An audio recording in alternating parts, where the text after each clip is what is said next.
Hello friends, welcome back to the YouTube channel dictation club. आज का dictation आनंद मासिक पत्रिका अंक 21 से लिया गया है, जो कि 4 स्पीड 80 शब्द प्रति मिनट, 90 शब्द प्रति मिनट, 100 शब्द प्रति मिनट और 120 शब्द प्रति मिनट की गति से डाला जाएगा। इसको आप अपनी स्पीड के अनुसार चयन करके लिख सकते हैं। इसकी पीडीएफ आपको अलग से चाहिए तो नीचे डिस्क्रिप्शन बॉक्स से आप टेलीग्राम चैनल ज्वाइन कर लीजिए। वहाँ आपको इसकी लिंक पिंड मिल जाएगी। और आपको अगर डिक्टेशन पसंद आता है तो वीडियो को लाइक कर दीजिए और चैनल को सब्सक्राइब कर लीजिए। तो ज़्यादा समय ना लेते हुए डिक्टेशन स्टार्ट करते हैं 5 सेकंड के बाद।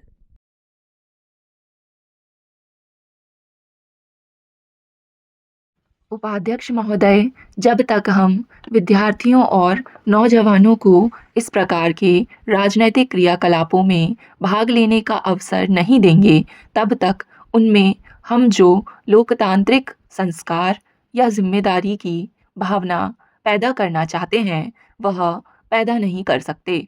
आज इस बात की भी आवश्यकता है कि देश में निरक्षरता के विरुद्ध केवल सरकारी प्रयासों से या गैर सरकारी संगठनों के माध्यम से ही लड़ाई ना छेड़ी जाए, क्योंकि इससे काम नहीं चल सकता।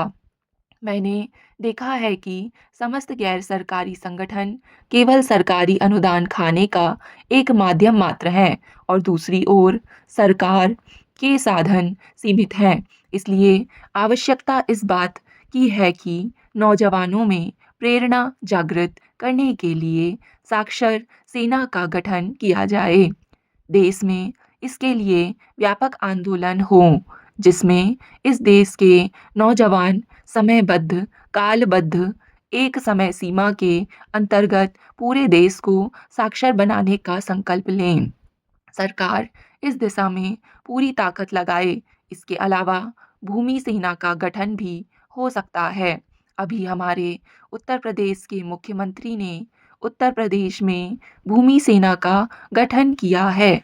उसी तरह राष्ट्रीय स्तर पर भी यदि भूमि सेना का गठन किया जाए तो उसका उपयोग हम देश की पड़ती बंजर ज़मीन को तोड़ने के लिए कर सकते हैं, सिंचाई के साधनों के विस्तार के लिए कर सकते हैं और देश की पूरी युवा शक्ति को एक नई दिशा प्रदान कर सकते हैं। हाँ, बेनामी ज़मीन पकड़ने के लिए भी उसका उपयोग हो सकता है। भूमि सेना का गठन हो जाने से विघटनकारी शक्तियों से देश को मुक्त कराने का अवसर भी मिलेगा। आज जब हम युवा नीति की बात करते हैं तो इसे अलग करके नहीं देखा जा सकता।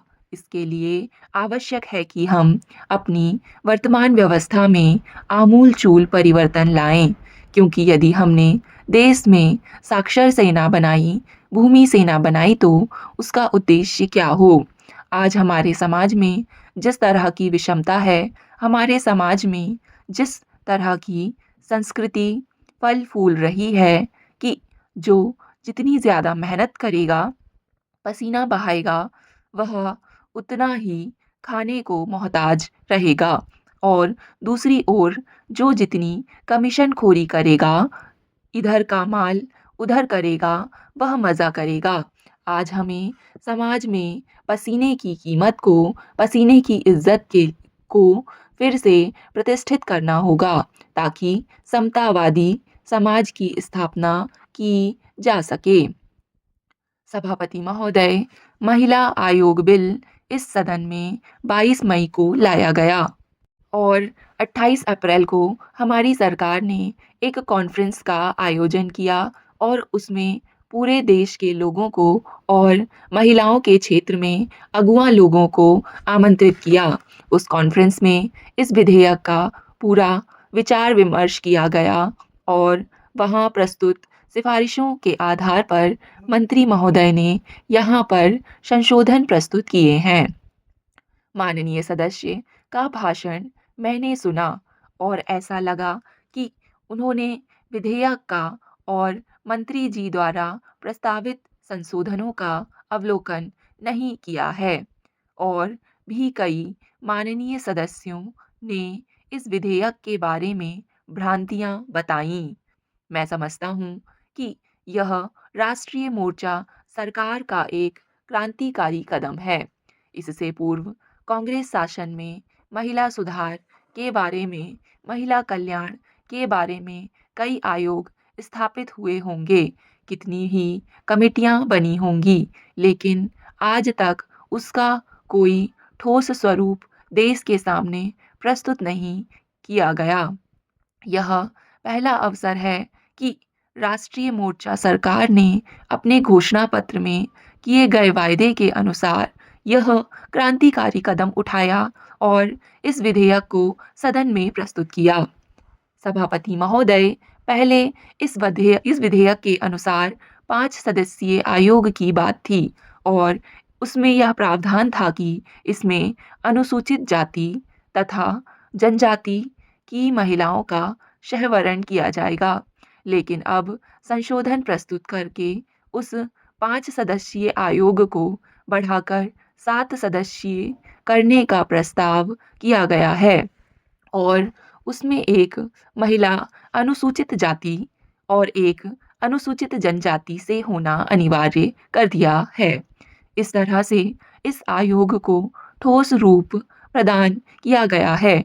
इसके लिए मैं मंत्री जी के प्रस्ताव का स्वागत करता हूँ और धन्यवाद देता हूँ। सभापति महोदय, माननीय सदस्यों ने इस विधेयक पर विचार विमर्श करते समय कहा कि इस विधेयक को अनुसूचित जाति जनजाति आयोग की तरह संवैधानिक दर्जा दिया जाए।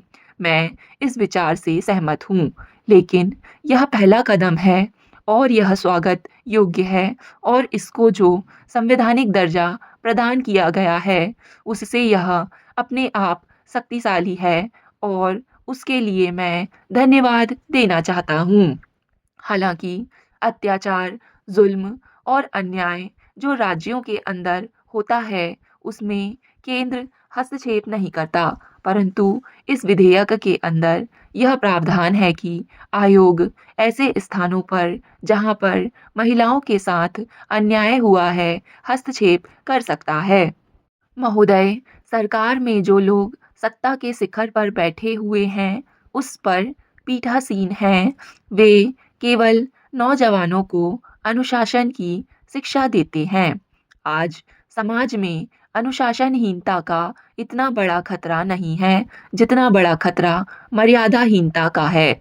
इसका कारण यह है कि हमारे समाज में जितने ताकतवर लोग हैं, वे अपने लिए नियम नहीं बनाते, उसका वे स्वयं उल्लंघन करते हैं और वे चाहते हैं कि जो उनके अनुज हैं, कमज़ोर हैं, केवल वे ही नियमों का पालन करें।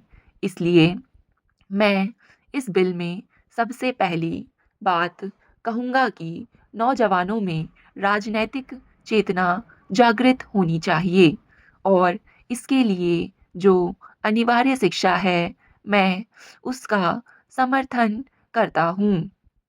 मैं यह मानता हूँ कि नौजवानों को शिक्षा का अधिकार होना चाहिए।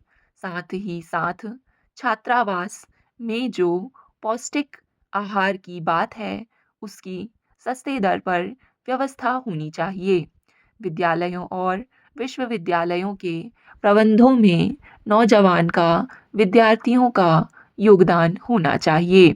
हाई स्कूल से एमए तक सारी शिक्षण संस्थाओं में सिद्धांतत के आधार पर छात्र संगठनों के गठन की समुचित व्यवस्था होनी चाहिए।